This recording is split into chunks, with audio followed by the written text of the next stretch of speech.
De antemano ya les voy a decir que estoy un poco resfriado, así que les agradezco la paciencia que me van a tener. No sé hasta qué punto dure mi voz, así que tenemos un plan B. Por ahí el Hugo ya sabe lo que voy a predicar y si necesita hacerlo, él puede terminar el mensaje. Yo creo que la mayoría de ustedes se acuerdan de la historia de Gedeón. Es uno de mis personajes favoritos porque era un poco como el Tomás. Tomás dudaba, ¿se acuerdan? ¿Qué dijo Tomás? 10 hombres dan testimonio, más las mujeres, aunque en ese tiempo no le hacían mucho caso a las mujeres porque las creían como... Es la realidad. Alguno dirá, y no ha cambiado mucho el mundo, no sé, pero en ese tiempo no le hacían mucho caso a las mujeres, pero las mujeres fueron las primeras en ver a Jesús resucitado. Y claro, dieron testimonio. Jesús ha resucitado. Pero Tomás no estuvo cuando se le apareció Jesús a los 10 que quedaban. Y entonces ese es el problema con faltar a la iglesia. ¿Sí ven? No saben cuándo podría llegar Jesús y mostrar las manos y el costado. Entonces, ellos están juntados, están en su tiempo de adoración o en su tiempo de leer las Escrituras y compartir como iglesia, y de repente, ¡puf!, aparece Jesús. Pero Tomás no estaba. Y él dijo, yo no voy a creer a menos que yo vea la evidencia. Yo no sé si tú eres una de esas personas que necesitas evidencia para poder creer. ¿Qué dijo Jesús? Bienaventurados los que creen aun cuando no hayan visto, ¿no? Y si se molestó Jesús con alguien, fue con los que no tenían suficiente fe para creer. ¿Qué le dijo a los que lo vieron crecer a él? Será más tolerable para Sodoma y para Gomorra que para ustedes. ¿Por qué? Ustedes tuvieron al Hijo de Dios entre ustedes haciendo milagros y no creyeron. Y si lo que ustedes vieron y escucharon lo hubieran escuchado, Sodoma y Gomorra se hubieran arrepentido. Así de duro era el corazón. Es cosa seria no creerle a Dios. Cosa seria. Pero aquí tenemos un hombre que Dios le muestra mucha paciencia. Si ustedes quieren un buen resumen del libro de Jueces, pueden escucharlo en un versículo que se repite vez tras vez. En ese tiempo no había rey en Israel y cada uno hacía lo que bien le parecía. Lo que bien le parecía. Ahora, tenían la palabra de Dios, tenían la ley de Dios, tenían a personas que dirigían el pueblo de Dios como estos jueces, pero no le hacían caso. Y cada uno hacía lo que bien le parecía. Y vivimos en un mundo hoy día donde eso es bastante común. La gente hace lo que bien le parece. Aún los que dicen ser cristianos. Hoy están enterrando a un amigo mío. Esta tarde. Murió en Canadá. Murió joven. Tenía casi 15 años menos que yo. Murió de un infarto, iba caminando en la calle y cayó. Y comparto esto porque su propio testimonio, él dijo, no estaba bien con Dios, no estaba en obediencia a Dios. Y el problema es que cuando nosotros como pueblo de Dios desobedecemos a Dios, igual pensamos, total, Dios es paciente, pero tenemos que recordar, Él no es alcahuete. Y Él disciplina al hijo que ama. Ahora, yo no sé si Él murió por la disciplina del Señor. Yo no sé, Dios no me lo ha revelado, yo no lo estoy declarando públicamente. Solo digo, no creas que tienes la vida asegurada hasta viejo para poder arreglar cuentas con Dios y con los demás y aparecer a su presencia bien. Mantén cuentas cortas con Dios y asegura de que estás bien con Dios. El pueblo de Dios no le interesaba a Dios, aunque eran llamados pueblo de Dios. Y estaban adorando en este tiempo a Baales.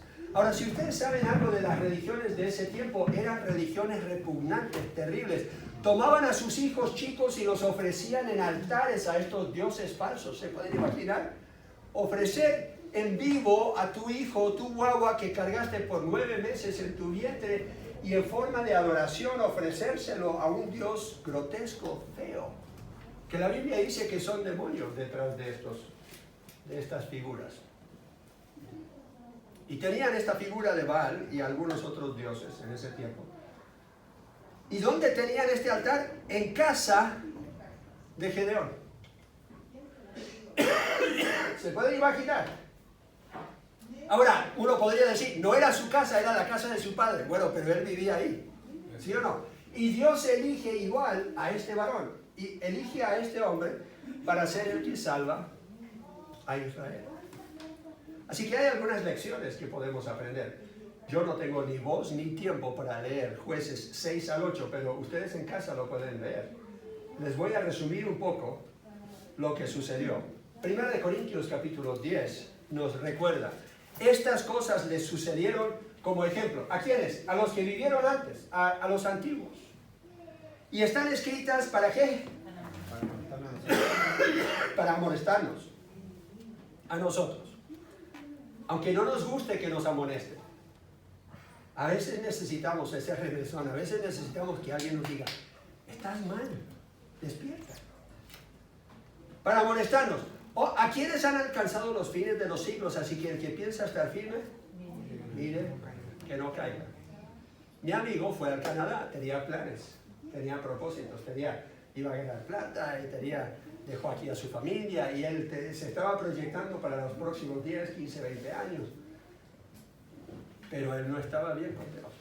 ¿Y saben qué? De un día a otro no importó esos planes. Está en la presencia de Dios. Amén. Y yo me pregunto, ¿cuántos de nosotros estamos listos para partir, sea hoy, para estar con Dios? La lección número 1 que tenemos, y son rápidamente 5 lecciones que quiero cubrir de lo que estaba viviendo el pueblo de Dios y especialmente Gedeón en este tiempo. Lección número 1 la encontramos en Jueces capítulo 6.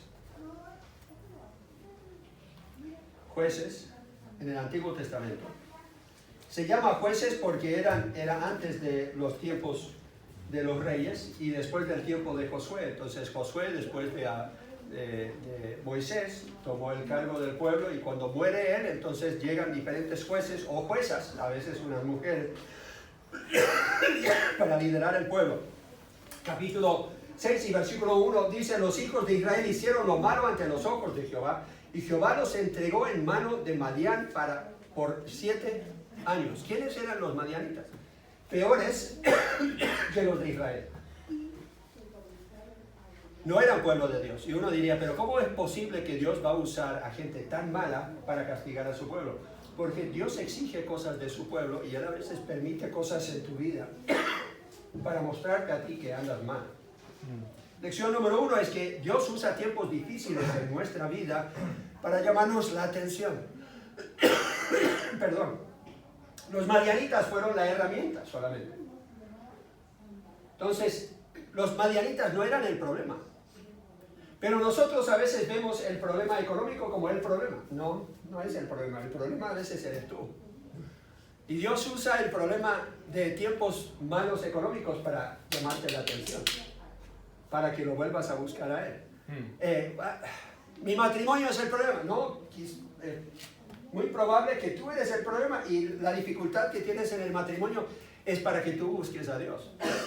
Es que mi salud es el... No, podría ser que la salud no es el verdadero problema. El problema es que tú necesitas buscar a Dios.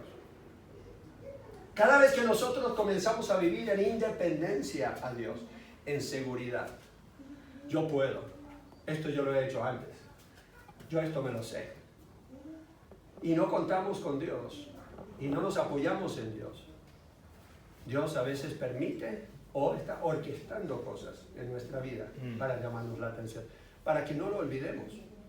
Para que le demos más que esos 5 minutitos que le damos cada día. Y eso fue lo que Dios dijo. Yo voy a preparar a este pueblo, perdón, para que lleguen y castiguen a mi pueblo para que ellos se vuelvan a mí. Y ellos lo reconocieron. Y clamaron a Dios. ¿Y qué hizo Dios? Trajo a Gedeón, trajo a un libertador. Pero todo el libro de Jueces y casi todo el Antiguo Testamento es así. Dios bendice a su pueblo, ellos se olvidan de Dios, se alejan de Dios, comienzan a ir tras otros dioses falsos o simplemente vivir y gozar de la vida sin tomar en cuenta a Dios. Y entonces Dios permite una dificultad, un pueblo que llegue y algo que les llame la atención. Y vuelven a Dios, piden ayuda, son librados, dan gracias, vuelven a acercarse a Dios por un tiempo y después ¿qué? Se vuelven a alejar. Un poco como somos nosotros a veces, ¿o no? Así que la lección número 1 es, salgamos de este ciclo. Ahora algunos dicen, pero ¿cómo puede un Dios bueno permitir malas cosas? Es muy sencillo, porque es para nuestro bien. Si es un llamado de atención, hay tres razones principales por las cuales nosotros sufrimos. Si es un llamado de atención, es para tu bien. Si tú le llamas la atención a tu hijo, a tu hija, ¿es para su bien o no? Amén. Si está cruzando la calle sin mirar, le vas a hablar de cierta forma, ¿no? Lo vas a corregir. O le vas a decir, ya, no puedes jugar en el jardín de al frente porque yo ya no confío de que no cruces la calle sin mirar. Pero es por su bien. Aunque él diga, uy, esta mujer sí que me está, o mi papá siempre me está amargando la vida. No es para amargarte la vida, es porque te ama, que te dice, hasta aquí nomás. Y mucha gente dice, uy, pero tantos mandamientos en la Biblia, como que Dios siempre no quiere que gocemos la vida. No, Él quiere, dentro de la cancha que Él te ha rayado, Él quiere que tú goces la vida. Pero dentro de ciertos parámetros. ¿Por qué? Porque es su creación y Él sabe lo que es mejor para su creación, incluyéndote a ti. Así que es un llamado de atención cuando nosotros nos salimos de los parámetros. Lo aceptamos cuando estamos en la cancha jugando, ¿sí o no? La tarjeta amarilla o roja, aunque no nos guste, aunque aleguemos, pero sabemos bien en el fondo que fue un foul. Y es lo mismo con Dios. Sabemos que fue pecado. Segundo, es una prueba del enemigo. La Biblia dice que por razones que solo Dios entiende, Él le dio plena libertad al ser humano para elegir. Y hay muchas personas que viven bajo el dominio de Satanás en esta vida. Hay personas que son capaces de dispararle a alguien y dejarlo por muerto por quitarle una plata. Ya vimos eso en nuestra iglesia. Hay personas que son capaces de abortar a su bebé, no tomando en cuenta que la Biblia dice que Dios está ya involucrado en la vida de esa guagua desde el momento en que comienza su vida en el cuerpo de su madre.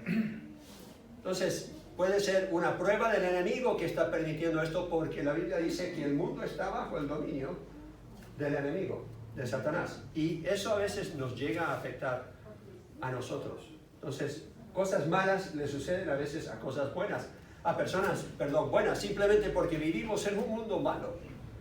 Y Dios lo permite porque Él lo puede tornar también ¿para qué? Para nuestro bien y para su gloria. La forma en que tú respondes a esas pruebas le pueden dar gloria a Dios. Y número 3, puede ser una prueba de fe. Dios mismo orquestando cosas para fortalecer tu fe. Para que realmente creas en Él. Para que estés creciendo en tu relación con Él. Para que tu dependencia de Él se vaya incrementando. Lección número 2. Ya después que han estado bajo la opresión de Madián, llega un ángel y le dice a este Gedeón, hombre fuerte y valiente, guerrero. ¿Y cómo respondió él? Estoy solo, yo creo que se equivocó de dirección, porque aquí no hay ni fuerte ni valiente. ¿Qué estaba haciendo Gedeón? Estaba escondido. Así de fuerte y valiente era. Estaba escondido, trabajando lo que habían cosechado en un lugar donde no se trabajaba la cosecha, para no ser visto de los madianitas. ¿Por qué? Porque ellos llegaban en el tiempo de la cosecha y se llevaban todo. Entonces él, por miedo de Madián, está ahí escondido. Y uno diría, bueno, igual es bastante sabio hacer eso. Pero llega el ángel y le dice, fuerte y valiente, en esta tu fuerza yo te mando para que liberes el pueblo de Israel. Y él dice, perdón, soy el hijo más chico de una de las tribus más insignificantes del pueblo. Te equivocaste. ¿Te has mirado en el espejo y has dicho lo mismo? ¿Alguna vez te has mirado en el espejo y has dicho, Dios a mí no me puede usar? Mira mi pasado, mira mis debilidades, mira que soy tímido o que soy tímida o que no tengo plata o que no somos una familia de influencia o que ¿quién soy yo? Y esa era la reacción de Gedeón. Y el ángel insiste y dice, no, y él dice, bueno, necesito una prueba. Y aquí comienzan las pruebas. Él sigue probando a Dios y diciendo, ya, de alguna forma me tienes que concretar esto. Déjame traerte algo y sentámonos a comer algo. Y el ángel de Jehová dice, está bien. Yo creo que era una teofanía, Jesucristo mismo, habiendo tomado forma ahí, se presenta a él. Y le dice, ya, tráeme algo. Y él va y prepara una comida y la trae y la pone ahí delante del ángel de Jehová. Y el ángel de Jehová con su vara la toca y se vuelve un holocausto. Y ahí entiende Gedeón que ha visto a Dios. Y se asusta. ¿Y qué le dice Dios? No te asustes, yo llegué a llamarte a ti, a algo especial. Tú vas a librar a mi pueblo. Pero ¿quién es Gedeón? No es nadie. Yo creo que a veces nosotros miramos al hombre, miramos a Hugo, miramos al Joel, miramos a Wendy, a la Marcela, miramos a los diáconos que tenemos y otros líderes en la congregación y decimos, ¿quiénes son ellos? ¿Saben qué? No somos dignos de ser líderes en esta congregación. Yo no soy digno de ser pastor. La Biblia dice que Dios nos ha dado el conocimiento de Él en vasos de barro. Ese tesoro está en vasos de barro. ¿Para qué? Para que la excelencia y la gloria sea para Él. Amén. Y no para nosotros. Entonces Dios va a usar a un hombre muy perfecto, porque si estudian el resto de la vida de Gedeón, la embarró. Uno dice, ¿cómo es posible? Después de todo lo que Dios hizo, ¿cómo es posible que se mande esos condoros? Pero somos imperfectos todos. Gedeón no era líder, tampoco militar, no tenía un trasfondo de ser escogido por Dios, pero Dios lo elige. Dios ve potencial en él que él no ve, y Dios ve potencial en ti que tú no ves, que nosotros a veces no vemos. Lección número 3. Jueces capítulo 6. Estamos en Jueces 6, vamos a los versículos 25 y 26.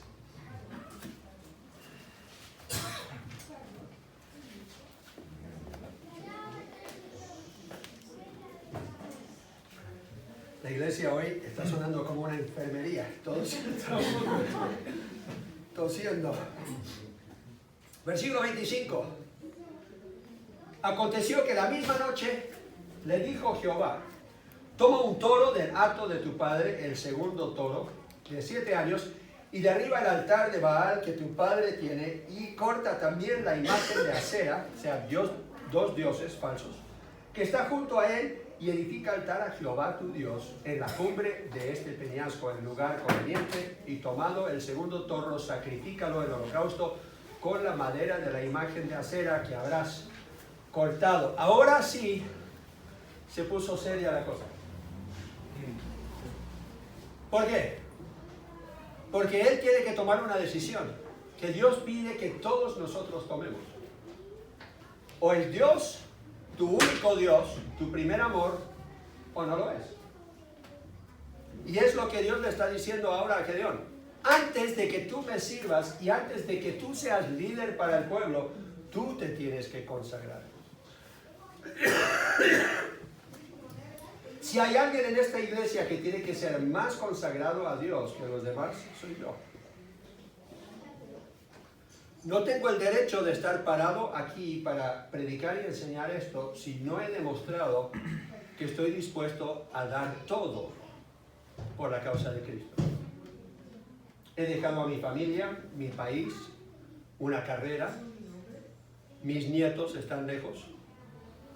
Todo eso yo lo he puesto sobre el altar y le he dicho, Dios, eso no va a competir contigo. Si tú me quieres en Chile, voy a estar acá. Si ellos tienen que estar allá, van a estar allá. La carrera que comencé a estudiar podría haber ganado en 1 hora lo que gano en un mes como misionero. Entonces, todo eso yo le dije, chao, no me sirve, porque Dios me ha llamado. Cuando Dios te pide algo, te va a costar algo. Y es por eso que muy poca gente le dice sí a Dios sin reservas. Pero la voluntad de Dios es una hoja en blanco donde tú ya la firmaste. El que la va a llenar es Dios. Tú no sabes lo que Él va a escribir ahí. Tú no sabes cuáles son los planes a futuro, pero tú ya firmaste. Porque 1 Corintios dice, Él murió por nosotros para que ya no vivamos cada uno para sí mismo, sino para aquel que se entregó por nosotros. Mi vida ya no me pertenece, Él me compró con su sangre. Y Gedeón entendió eso, ¿por qué? Porque tuvo que ir y derribar el altar. Cualquier cosa que compite con Dios en tu vida, tiene que salir de tu vida. Y podría ser una cosa buena. Pablo dijo, hay algunas cosas que son lícitas, pero ¿qué? No me conviene. ¿Por qué? Yo tengo un llamado, yo tengo ya una carrera por delante y yo la tengo que correr con paciencia, entonces me tengo que despojar, dice Hebreos, ¿de qué? De todo pecado y de todo peso. Hay algunas cosas que son un peso que no son pecado, pero igual te pesan. Tienes que dejarlos de lado. Dios exige obediencia radical para todo líder, para demostrar así su consagración a Él. Gedeón tenía que destruir todo en su casa y en la casa de su padre que ofendía a Dios. Y yo creo que su padre lo entendió, porque después su padre lo defiende. Llegan hombres y dicen, aquí hay que matar a Gedeón, y Dios dijo, ya, tú tienes que defender a tu Dios. Si Baal realmente es Dios, entonces ¿por qué no tienen que defender ustedes? Y en lugar de, no era solamente suficiente derribar el altar a Baal y las imágenes, sino que en su lugar tenía que poner ¿qué? Un altar al Dios verdadero. Y hay muchas personas que dicen, ya, esto lo voy a sacar de mi vida, y esto lo voy a sacar de mi vida, y esto lo voy a sacar de mi vida, pero no ponen en su lugar una verdadera consagración a Dios. No le dan el tiempo y la importancia a Dios que Él merece. Entonces yo tengo que abandonar todo en mi vida que compite con el amor a Dios. Lección número 4. Jueces capítulo 6. Ahora en versículo 36. Llegando ya al fin del capítulo. Dice, y Gedeón dijo a Dios, si has de salvar a Israel por mi mano, como has dicho, he aquí que yo pondré un vellón de lana en la era, y si el rocío estuviera en el vellón, solamente quedando seca toda la otra tierra, entonces entenderé que salvarás a Israel por mi mano, como lo has dicho. Y aconteció así, pues cuando se levantó de mañana, exprimió el vellón y sacó de él el rocío, un tazón lleno de agua. Y ustedes ya se saben la historia. El vellón esa vez estaba lleno de agua y la tierra seca. ¿Y después qué sucede? El vellón estaba seco y la tierra bien mojada. Él le pidió esas pruebas a Dios. Después de ya ver que la carne y todo lo que le ofreció al Señor, subió el humo y fuego, otra vez le pide otra prueba. Y algunos dicen hoy día, pastor, ¿está bien que yo le esté pidiendo pruebas a Dios? Recuerden que Gedeón no tenía lo que nosotros tenemos. ¿Qué dice la Biblia? La fe viene por el oír y el oír por la palabra de Dios. Perdón. Y el oír por la palabra de Dios. Él no tenía la palabra de Dios como la tenemos nosotros. Entonces él pedía una prueba y Dios se la consiguió, se la concedió. Nosotros tenemos ya la prueba. Tenemos miles de años de demostración del poder y la fuerza y la fidelidad de Dios a través de las historias verídicas de personajes que confiaron en Dios. Y eso debería fortalecer nuestra fe. No tenemos por qué estar poniendo, bueno, yo no sé si ustedes tienen un vello en la casa que puedan sacar y decir, Señor, quiero que esté mojado o que esté seco. No tenemos por qué estar haciendo eso. Jesús, ¿qué dijo? Creer. ¿Qué le dijo a Tomás?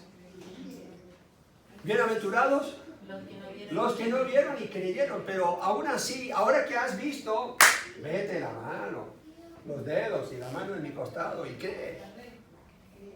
Y yo creo que a veces nosotros tenemos tanta evidencia en nuestras vidas y en la palabra de Dios, de la fidelidad de Dios, y aún así dudamos. Y uso la palabra dudamos porque me incluyo. Porque Satanás te va a hacer dudar de la bondad de Dios. Sí, Dios es bueno, fue bueno con Moisés, claro, porque mira Moisés, pero yo quién soy. Y entonces comenzamos a cuestionar si Dios realmente me ama a mí, o será igual de fiel conmigo. Pero la duda es la herramienta más fuerte del enemigo para que nosotros no lo podamos servir. Entonces, esta es una crisis de creencia. Él tiene que estar seguro de que Dios estará con él. ¿Por qué? Porque Dios dijo, ¿sabes qué? Tienes miles de hombres. Perdón. Tienes más de 10,000 hombres. Son muchos. ¿Por qué? Porque ahí podrían decir ustedes, nosotros ganamos la victoria. Entonces hay que reducir eso. Si ustedes ya saben, Dios lo redujo de más de una forma para que llegaran a ser solamente 300 hombres contra miles y miles de madianitas. O sea, la situación ya está imposible. Lección número 4. Dios muestra su paciencia con nosotros en nuestro proceso de crecer en fe. Pero solo porque Él muestra paciencia no quiere decir que Él no nos va a poner en situaciones en que estamos entre la espada y la pared, donde vamos a tener que ejercer fe. Gedeón le pide a Dios esas pruebas y Dios se lo concede. Es más, en Jueces número 7, capítulo 7, 9 al 11, Dios le concede una prueba que Él ni siquiera pide. ¿Se acuerdan? Dios le dije, si aún dudas, acércate al campamento esta noche de los madianitas. Y ahí vas a escuchar algo que te va a fortalecer la fe. Entonces él se acerca y escucha que uno tuvo un sueño. ¿Se acuerdan del sueño? El sueño básicamente, no sé, yo quiero que ustedes lo lean, así que no les voy a dar todos los detalles, pero básicamente el sueño le comprueba a Gedeón de que Dios lo va a usar para completamente aniquilar al enemigo. Y la prueba de la fidelidad de Dios viene a través del enemigo. El enemigo mismo reconoce que Dios va a traer la victoria. Así que Dios le tiene mucha paciencia. Lección número 5. Dios da la victoria cuando las cosas se hacen a su manera y para su gloria. Dios se asegura de que la única forma de que se pueda ganar la victoria es que Dios dé la victoria. Ya no hay recursos. Todos los que tenían miedo se fueron a casa. Todos los que bebieron mal del río se fueron a casa. Y quedaron 300 hombres. Con 300 hombres, humanamente imposible ganar esta victoria.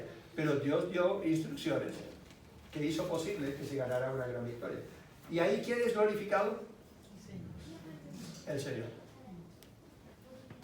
Si tú hablas con gente que me conoció hace 30 años cuando entré al ministerio, nadie creía que yo iba a ser pastor o misionero. Era súper tímido, pararme delante de la gente y hablar imposible. Ellos me veían como yo era y rebelde como hijo de pastor, terrible. Y decían, al ministerio, no. Y ahora, lo que hago, la gente queda asombrada y yo digo, es Dios. Él es el que transforma una situación donde uno diría esto es imposible, humanamente uno no ve una solución y Dios la puede tornar a una gran victoria. Pero ¿quién recibe la gloria ahí? Él. Y aquí hemos escuchado más de un testimonio de ustedes mismos de cómo Dios ha obrado y ha transformado una vida, donde nadie daba nada por esa persona o pensaba no tiene futuro, imposible que ellos salgan de esta. Y hoy día estamos dando testimonio para la gloria de Dios de que no solamente salimos, pero salimos victoriosos y con gozo, dándole gloria a Él. El Señor nos prueba la fe. Y a veces nos corrige. porque no andamos completamente rectos, consagrados al 100% a Él. Pero Dios también necesita levantar de su pueblo gente completamente consagrada que puedan dar ellos el ejemplo y marcar los pasos, marcar el camino y decir, esta es la forma en que deberíamos nosotros vivir para Él. 100% consagrados. Esa es la lección de Gedeón. Mientras él obedecía a Dios, Dios bendijo al pueblo por él ser el líder. Y él persuadió a la gente a dejar sus falsos dioses para seguir el único y verdadero Dios. Hubo un gran avivamiento y Dios bendijo a su pueblo. Yo creo que eso es lo que nosotros anhelamos y queremos, ¿cierto? Si lo quieres en tu vida, tendrás que pagar el precio. Tendrás que derribar cualquier cosa en tu vida que no le agrada a Dios, que compite con Dios, para que Él sea número uno. Hay muchas cosas que nosotros podemos disfrutar de la vida. Nada malo en eso, siempre y cuando no sean más importantes que Dios mismo. Oremos.